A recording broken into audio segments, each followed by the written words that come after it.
Welcome back to another episode of the Scale Smart podcast. I'm your host, Jacob, and also the CEO of NextScale Growth. Today, I have the pleasure of being joined by Paul Allen, the founder and CEO of SOAR. Paul, thank you for joining me today.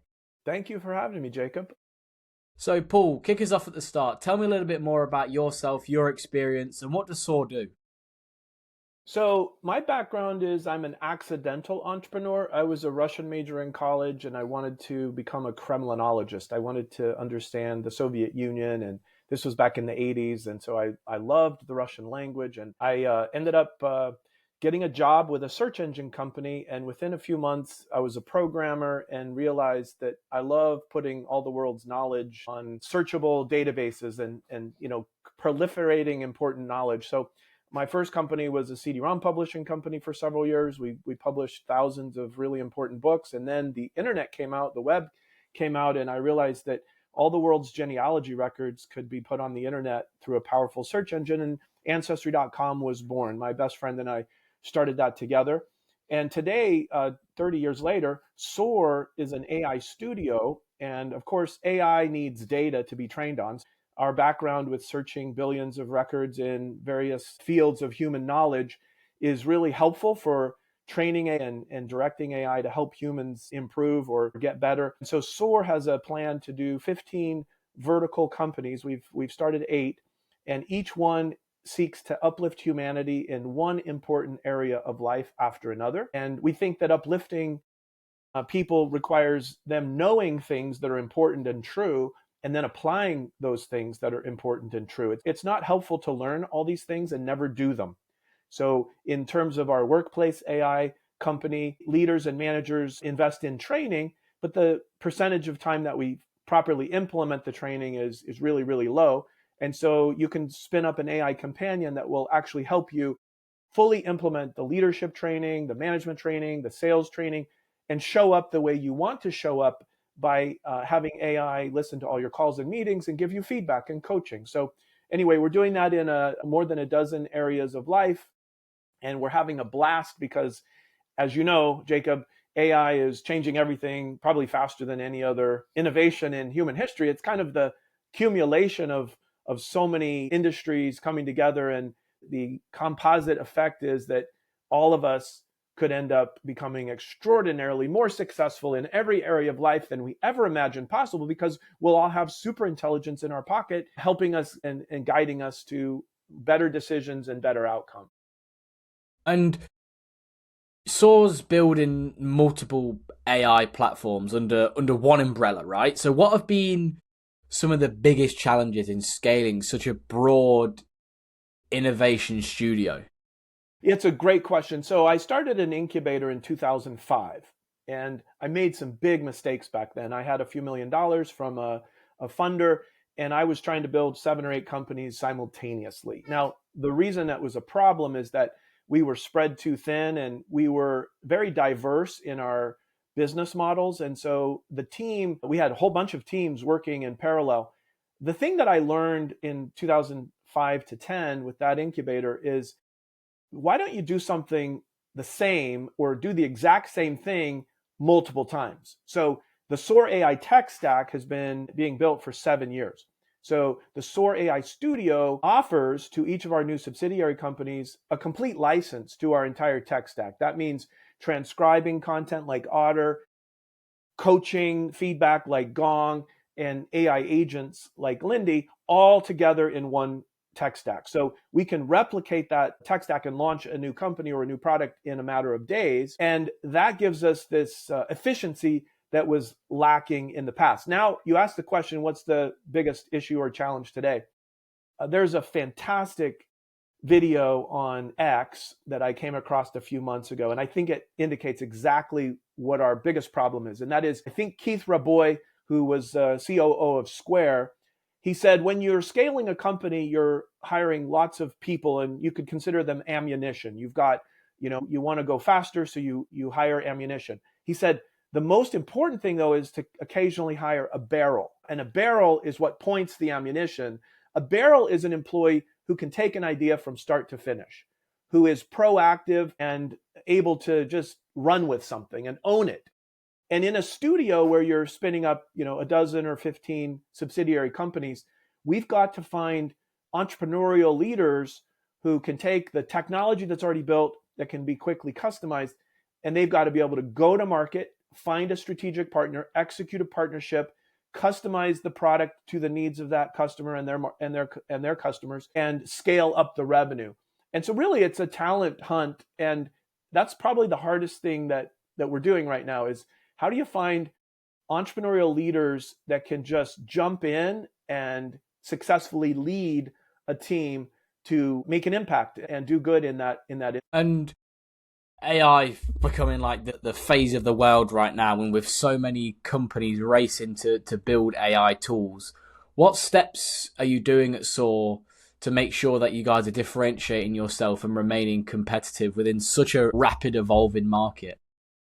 Well, that's a great question. The first thing we're doing is we're training all 50 of our employees on how to use AI tools and agents. And if you think about, we've invested in many days of workshops and training. There's an Italian consultant who's fantastic at training entrepreneurs in any company how to use a dozen different tools to become twice as productive or 5 times or 10 times as productive as you would be without those AI tools. So we're definitely investing in training our own team. Johnny Taylor, the CEO of SHRM, which is the largest HR association in the world, he coined a phrase about 2 years ago that AI plus HI, human intelligence, equals ROI. And so while everybody, millions and millions of people are building AI tools, we're definitely trying to invest in helping our human employees use those tools so that they can be super productive. And then in terms of differentiating our products, we are all about partnering with the world's best brands who are kind of legacy customers, legacy companies, mega brands who might not be full of AI engineers who can turn their legacy company into a cutting edge AI company. So here's an example. In the sales training arena, we did an analysis a couple years ago. The top 20 sales training companies in the world combined are less valuable than the one pure play AI startup in sales called Gong, an Israeli San Francisco based company. Gong became worth $8 billion in 8 years because it's using AI to help hundreds of thousands of salespeople become more effective. The sales training companies have been around, some of them for 60 years. They train collectively millions of salespeople, but that business model is you pay for training and then you say goodbye and good luck. The Gong business model obviously is a high margin SaaS AI platform that's recurring revenue. And so it's super disruptive. If you're a legacy company and you're being disrupted by a pure play, what do? Well, you call SOAR and you say, could you spin up a version, an AI based on your platform that helps us compete with Gong? And the answer is yes, we will. Any training company, any content publisher, any legacy brand that knows your customers and knows the knowledge they need to have can now contact us. We'll form a joint venture or we'll just let you spin up an instance of our platform, brand it, customize it, and reinforce your training for years to come so that everyone you train actually can master the material because they'll have an AI coach every day, every hour, listening in on all their calls and telling you what you did well and what you skipped. So training is awesome if you apply everything that the trainers teach you to apply. And how many of us do? None of us. Same with education.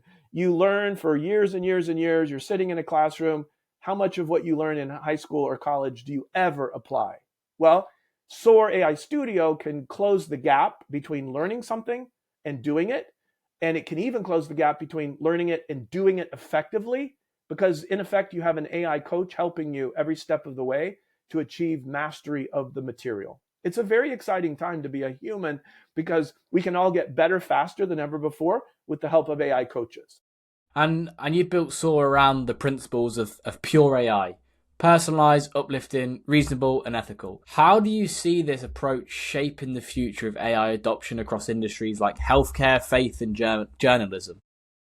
I think it's a great question. So we coined the phrase pure AI because we want to emphasize the personalization and the uplifting nature of it. Responsible and ethical are commonly used phrases. All the trillion-dollar companies talk about responsible AI and ethical AI.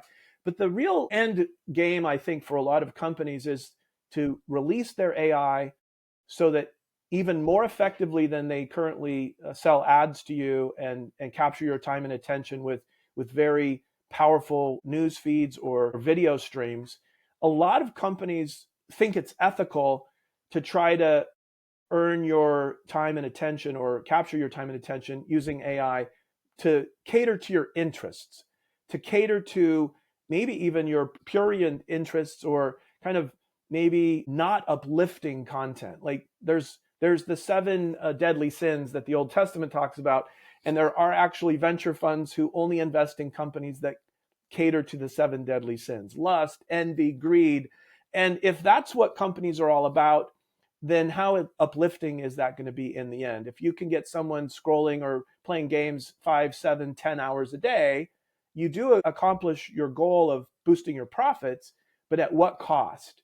At what cost to that human being and to their family and friends? If you drop out of real life and live a digital life or an artificial reality life or a virtual reality life, at what cost? What could you have done if you worked hard and lived in the real world and formed relationships and partnerships and found collaborators and built a company or launched a service or taught people in real life?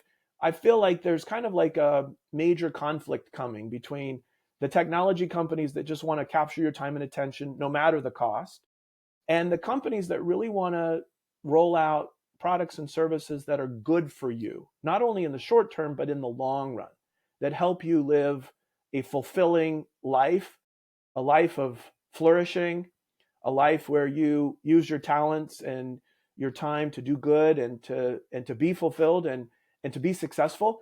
And then you have the relationships, the super important relationships that come along with working hard in a team or with a group of people on a mission that's good. So everyone will have a different definition of what's good or what's evil. We like the pure AI concept because we think that AI should not only be personalized, but it should be personally controlled by you. There should not be a black box that says, hey, use my app and I'm going to use AI on you and you're not going to be able to put this app down. Okay. That might be personalized, but it's not personally in your control. We would like to have dials and levers that show you what the AI can do for you, and you're in charge of those dials and levers. So I think in the long run, there could be some centrally built AI tools that, companion, boyfriend, girlfriend, people could be like spending most of their life with their personalized AI. But again, at what cost? Our vision in the long run is that on your own device, you have your own locally hosted LLM and you're in charge of it. It's not in charge of you. It turns off when you want it to turn off.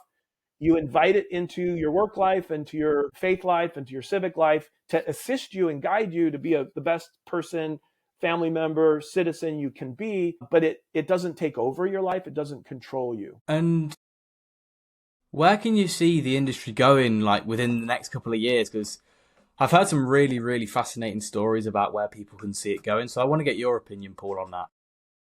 Well, it's clearly going fast in almost every direction. I talked to an attorney the other day that's using Harvey.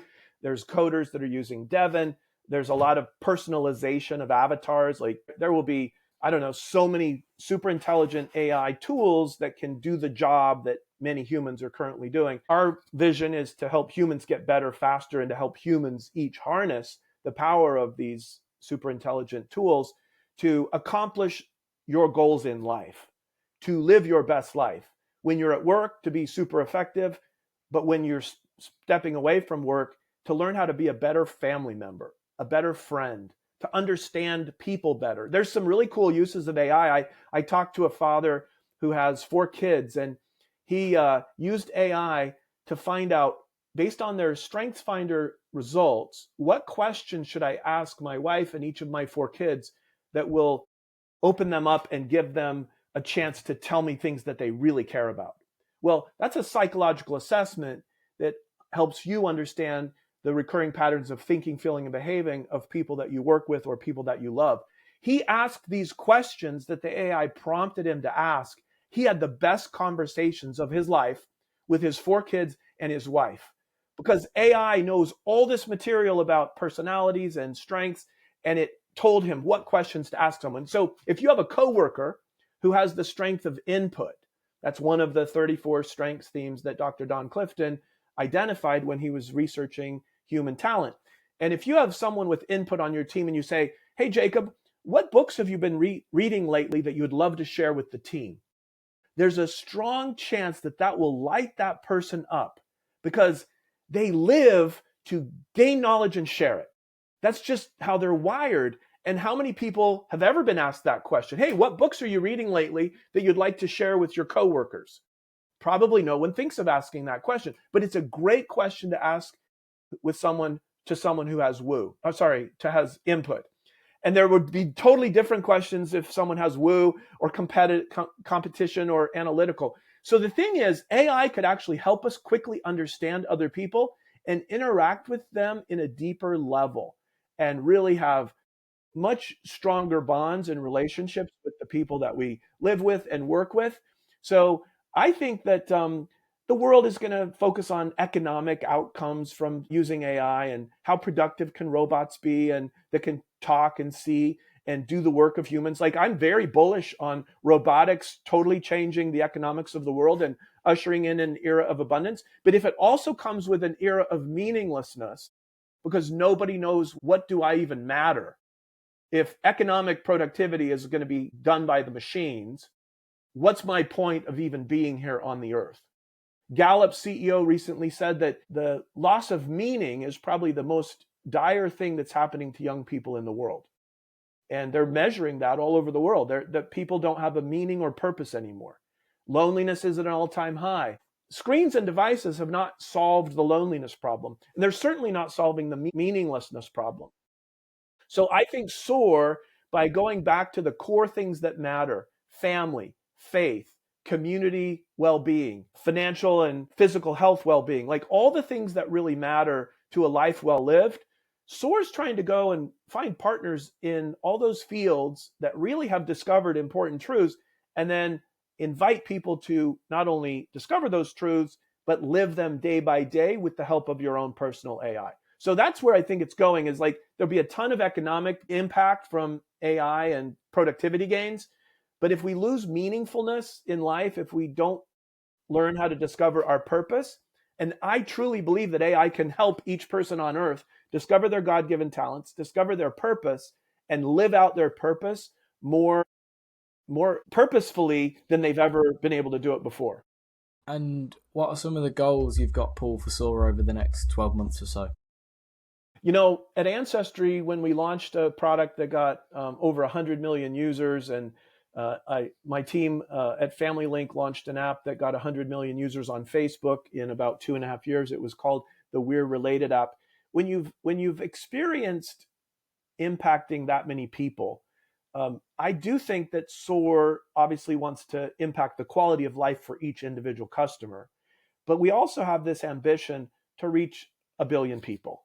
And so when we think about each of our subsidiary companies, we do have a goal of launching really awesome AI tools that go viral, that start to spread from person to person, user to user, using all kinds of proven viral loops. Our family portal, we hope someday, has hundreds of millions of people connecting with their aunts, uncles, cousins, grandparents, nieces, nephews, kind of an extended family intranet for every family in the world. So Family Portal is very ambitious, and we'll use AI to transcribe conversations and interviews of all your relatives.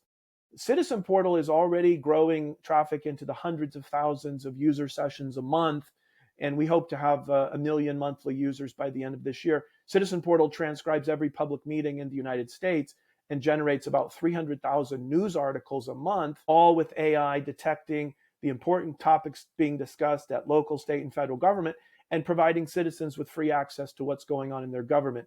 So there's a lot of portals coming. Each one has a goal to impact individuals, but then collectively, we do hope to be able to start scaling towards helping 1 billion people improve their life by intentionally using AI that's designed to be uplifting and personal to them.